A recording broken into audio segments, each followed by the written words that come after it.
Hi, I'm Michelle, and today I'm going to be showing you how to simplify your whole entire makeup routine to fit it into one simplified palette like this and to be able to do it in less than 5 minutes. So if you didn't already know, I am an artist with SEINT, and SEINT is a custom cream makeup company that specializes in condensing your makeup routine into one simplified palette by putting everything into cream formula and in a magnetic tin so that way it doesn't fall out and it's nice and compact. And as your SEINT artist, I am trained to color match you not only in person but also virtually through a makeup-free selfie and help you get the best recommendations for your skin concerns. And today I'm going to show you exactly how to get started with your SEINT makeup.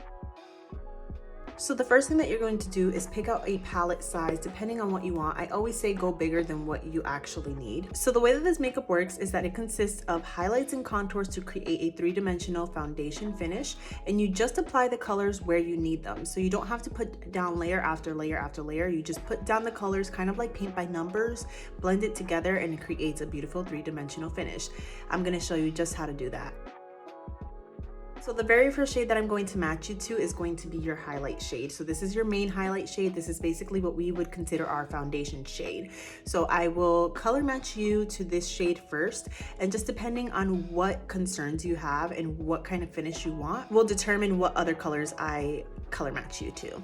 So as you see, it comes in a very small tin, but this is super pigmented. A little bit goes a long way. I've had this highlight shade since about October, and you can see that I'm just now starting to hit pan. And we're gonna go ahead and place that shade into your palette. Doesn't matter which way you decide to place it, whether if it's vertically or horizontally. I like to put mine horizontally so that way I know which step I am doing. Now, depending on what kind of a look you are wanting, the next shade I will most likely color match you to is a brightening highlight shade. So this is going to be what we would know as a brightening concealer shade. It is going to bring light forward and just give you a more awake look.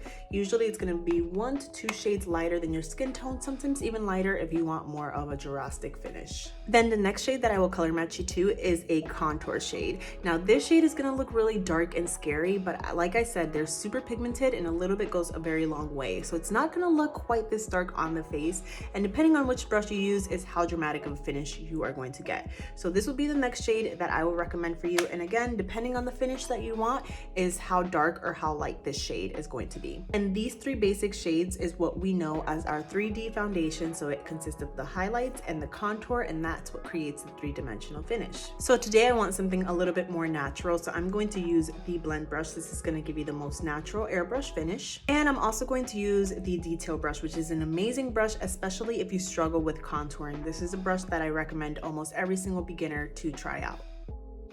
So I personally like to start off with my contour shade first, just to kind of create the shape on my face. So I'm going to take my detail brush and we're just going to go ahead and kind of stipple it in, pick up some of the product, and you're going to see just how pigmented this makeup is.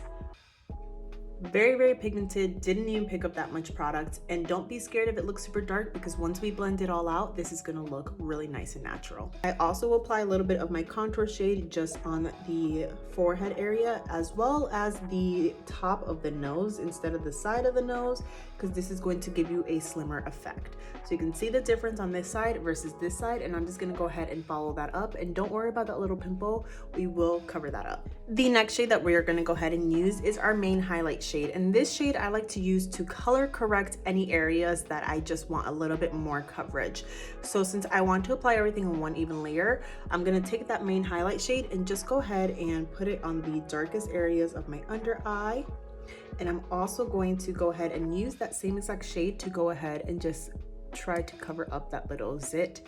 Sometimes I will use the detail brush instead, because this is a denser of a brush. So the denser the brush, the more color payoff you will get. So you see how that just covers that up. We're gonna go ahead and take our brightening highlight.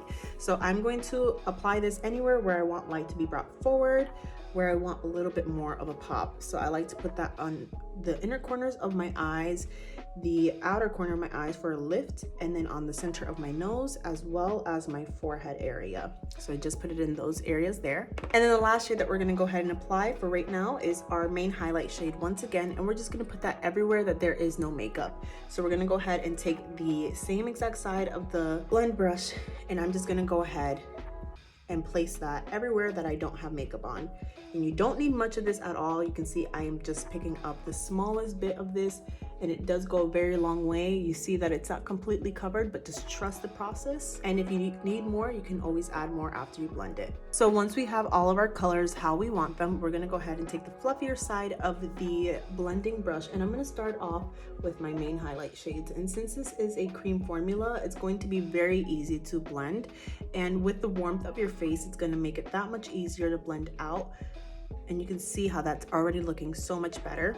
And again, since this is a fluffier brush, it is going to give a lighter coverage. If you want more full coverage, go ahead and use a denser brush. I can always recommend different brushes depending on the coverage that you are wanting. And as you can see, we just did our highlights and contour, and that already is making our face look so much more dimensional. And this is also the time where if you want to add a little bit more coverage, like under my eyes, I want a little more pop, I'm gonna go ahead and just take my brightening highlight and just put that right on top. Like I said, a little bit goes a long way, and you can always add on more. You can see the difference that made between the two sides. And honestly, I could leave it like this, but I do like a little bit more color on my face, so we're gonna go ahead and add our extra add-ons.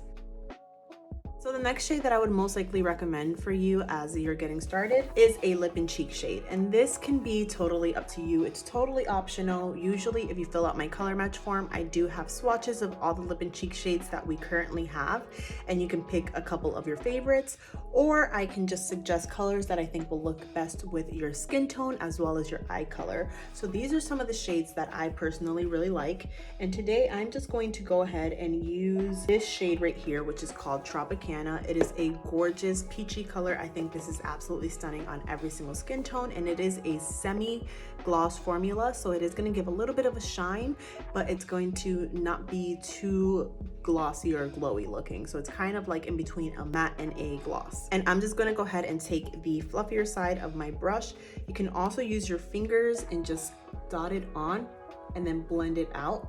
So whatever works best for you. I personally like doing this after I've applied my highlights and contour, just to make sure that nothing gets muddy and to make sure that I get the color payoff that I want. So you can see how that gives a little bit of a glow, not too much, but it definitely makes a big difference on this side of my face versus this side of my face. Just kind of adds that little pop of color and dimension that we need. So these are usually the basic four that I always recommend to get started with. If you want to kind of try out Saint and see if you like this formula, these are the four shades that I usually will tell people to get.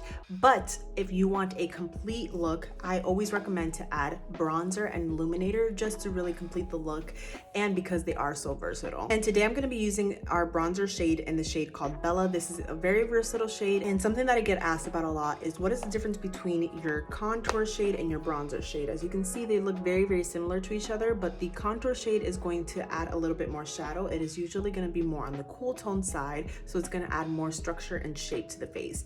The bronzer is going to add more warmth to your face, so it's going to just add color onto your face versus sculpting. And usually if you try to use a bronzer shade as a contour shade, 9 times out of 10 it's going to look very muddy, and you're not going to get that lifted look. If anything, it's almost going to look like you rubbed dirt all over your face. So we're taking the fluffy side of the blush and bronzer brush, and I like to apply this also higher than where I applied my contour. So our contour was down here, our bronzer is going to be on the top of the cheekbone.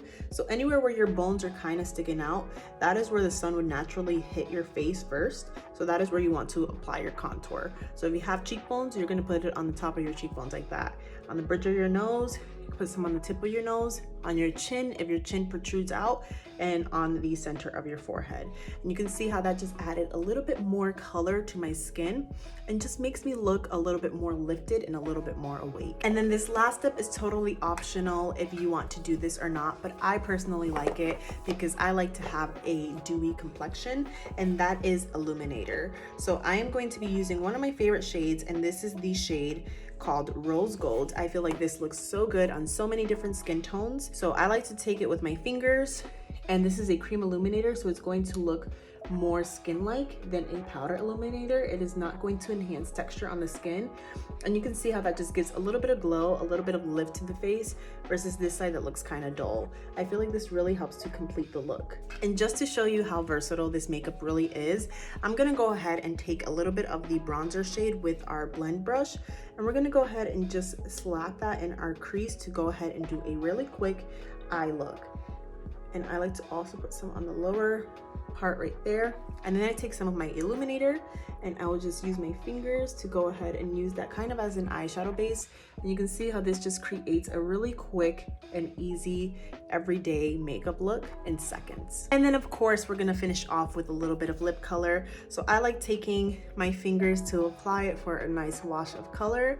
If you want something a little bit more pigmented, you can always use the multitasking brush. You can see how that just kind of adds that little wash of color and kind of completes the makeup look. And if you are an oily gal, this is the #1 question that I get asked about a lot, is how does this makeup work with oily skin? My #1 recommendation for sure is making sure that you don't apply too much of the makeup because it will just slip and slide all over your face, but also making sure that you set your face. You can either use a pressed powder, or if you are very, very oily, I would use some kind of translucent powder. I like using our powder brush because I can really pack on that powder and make sure that I get a nice flawless finish. So I would just go ahead and smooth out underneath my eyes first, pick up a little tiny bit of the powder, and we're just gonna go ahead and press that underneath the eyes like so. And then I also like to just go ahead and take that same exact powder and press it into the areas, just the areas that I get really oily. So your whole entire face usually isn't oily, it's just certain specific spots. Wherever you have pores showing usually is gonna be an area where you are gonna be a little bit on the oilier side,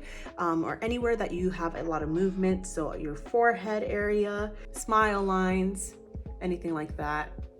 I also like to just put a little bit down here just to kind of add a little bit more of a structured, chiseled look. And then I always just go ahead and take my fluffier side of my powder brush just to wipe off any excess powder, so that way we don't look cakey. And if you're super, super oily, something you can do is use our setting spray and then put powder on top, and that'll lock everything in place. So we're gonna go ahead and take that setting spray. This will just melt everything in and make sure that your makeup doesn't move all day long. And that is the finished look and how you can streamline your whole entire makeup routine into one palette and just one brush. And if you want to try out this amazing makeup for yourself and learn how to do your makeup in 5 minutes or less, make sure you comment the word makeup down below, or you can also fill out my color match form that I have linked on my Instagram bio. I hope you enjoyed, and I'll catch you next time.